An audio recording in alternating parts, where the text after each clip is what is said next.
حضرت لقمان کے اپنے بیٹے کو نصیحت فرمایا، 4 باتوں پر عمل پیرا ہونے میں تیری کامیابی ہے۔ دنیا کے لیے تو ذخیرہ اسی قدر فراہم کر جس قدر تمہارا اس میں ٹھہراؤ ہے، اور آخرت کے لیے تو ذخیرہ اسی قدر فراہم کر جس قدر تمہارا اس میں ٹھہراؤ ہے، اور آخرت کے لیے تو ذخیرہ اسی قدر فراہم کر جس قدر وہاں ٹھہراؤ ہوگا۔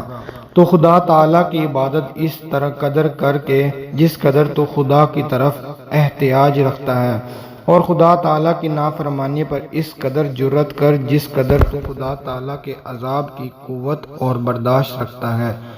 کن امور میں جلدی کرنا پسندیدہ امر ہے؟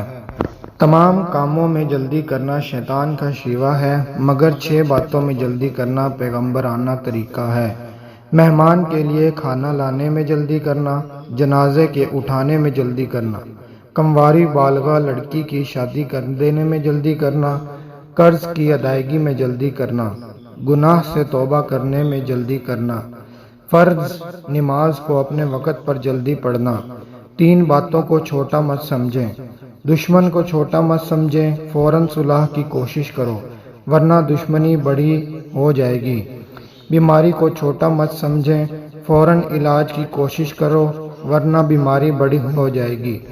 گناہ کو چھوٹا مت سمجھیں، جلدی توبہ کی کوشش کرو ورنہ گناہ بڑا ہو جائے گا۔